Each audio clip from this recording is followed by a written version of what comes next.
जय सीताराम सभी को।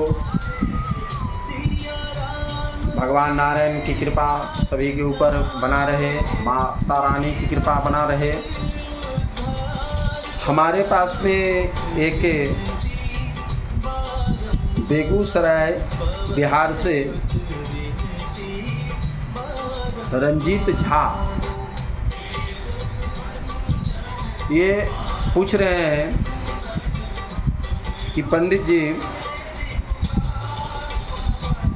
कि एक माँ का 4 पुत्र, हम लोग 4 भाई थे। जब तक शादी ब्याह नहीं हुआ था तो हम लोग बहुत अच्छे से रहते थे, लेकिन शादी ब्याह हो जाने के बाद में मैं सबसे बड़ा हूँ, सब लोग अलग अलग हो गए और मैं माता पिताजी के साथ में हूँ। लेकिन बाकी जो मेरे 3 भाई जो हैं वो माता पिता का लोड उठाने से इनकार करते हैं और मैं उतनी सामर्थ्य मेरी नहीं है कि हम पूरा खर्च उठा सकें, क्योंकि मेरा भी फैमिली है, 3 बच्चे हैं, 5 हम हैं और 2 माता पिता हो गए, तो 7 का हम लोड उठाने में असमर्थ रहते हैं। हम अपने भाई को भी बोले कि भाई थोड़ा बहुत मदद करो, लेकिन वो सीधा इनकार कर जाते हैं। तो ऐसे में हमें क्या करना चाहिए, आप हमें मार्गदर्शन दें। देखिए, सबसे पहला तो आप इतना अच्छा आप कार्य कर रहे हैं कि भगवान अगर जहाँ पर भी होंगे वहाँ से वो ताली ही बजा रहे होंगे कि इस कलयुग में ऐसे भी इस धरती पर पुत्र हैं जो अपने माता और पिता को असमर्थ होते हुए भी,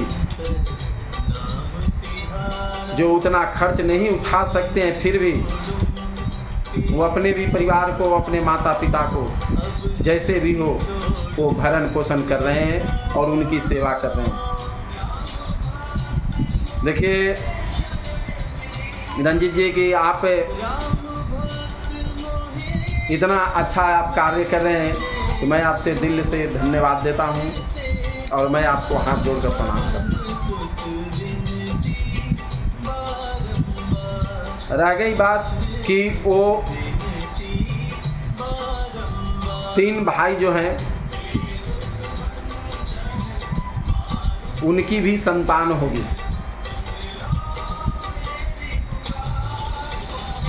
उनको ये देखना चाहिए कि जैसे हम संतान हैं किसी का, उसी तरह से हमारे भी संतान हैं। तो आप क्या कर रहे हैं, क्या नहीं कर रहे हैं, वो सब उनके संतानों के ऊपर में असर पड़ रहा है। और आप कैसे इंसान व्यक्ति हैं, अपने भाई को भी देख करके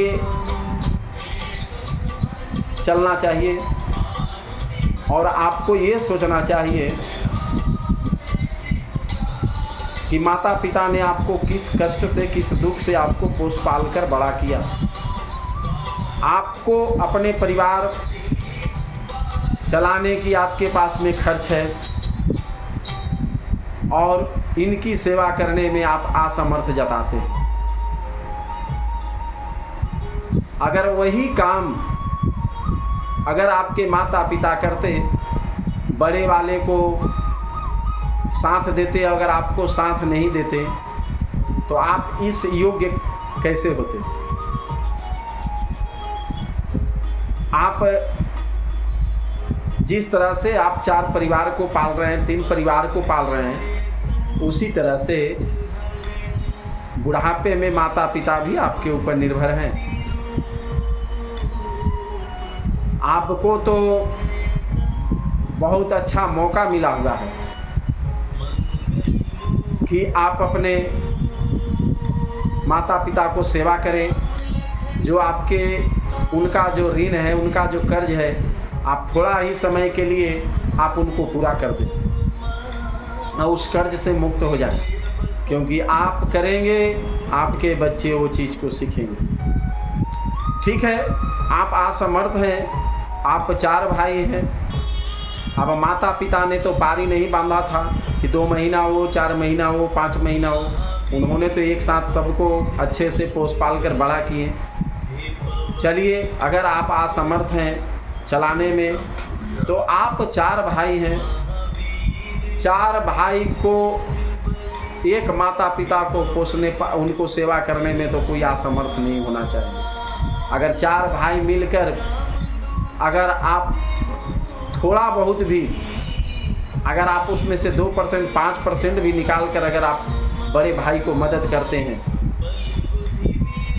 तो आप समझ लें कि बड़े भाई को भी जो लोड है वो थोड़ा उनको कम हो जाएगा। अगर माता पिता अलग अलग बच्चों के साथ नहीं रहना चाहते हैं, अगर माता पिता बड़े वाले के पास ही रहना चाहते हैं, तो ये 3 जो बचे हुए हैं, 3 भाई 3 पुत्र, तो ये तीनों को चाहिए बड़े भाई को मदद करना, उनको सपोर्ट करना, उनको सपोर्ट करना चाहिए, उनको हर चीज़ की ज़रूरत को पूरा करना चाहिए। आपको कम से कम समय उतना नहीं, आपको जाकर वहाँ देखभाल करना चाहिए। उनकी ज़रूरत है आपको, और जब ज़रूरत है तो आप उनसे दूर हैं। तो इसलिए मेरा यही आपसे निवेदन है कि 4 पुत्र हैं, माता पिता का संपत्ति में जो है चारों लोग बराबर का हिस्सेदार बने। तो अगर माता पिता का कर्म करना है तो उसमें भी चारों लोग भागीदार बने, तभी आप उस ऋण से मुक्त होंगे। तो मेरा मानना यही है। अब अगर वो नहीं मानते हैं तो आप अपने कर्म को करते रहिए। आप अच्छे कार्य कर रहे हैं, माता पिता भगवान का रूप होते हैं, उनको जितना हो सके उतना आप सेवा करें, भगवान आपको देते रहेंगे, क्योंकि भगवान आपको सारा चीज़ देख रहे हैं आप क्या कर रहे हैं। तो अच्छे कार्य आप कर रहे हैं, अच्छे काम कर रहे हैं, आप उस पर चिंता मत करें। वो अगर मदद करते हैं तो ठीक है, नहीं मदद करते हैं तो भी कोई बात नहीं है। आप अपने कर्म को करते रहिए। आप उनसे ना तो जाएं बोलने, ना उनसे जाएं कहने, ये उनकी कर्म है। और अगर आज वो नहीं करेंगे तो कल वो भी अपना दुख भोगने के लिए तैयार रहेंगे, क्योंकि उनके बच्चे जो हैं उनसे सीख रहे हैं। तो आप उनको आप इस चीज़ को चिंता ना करें।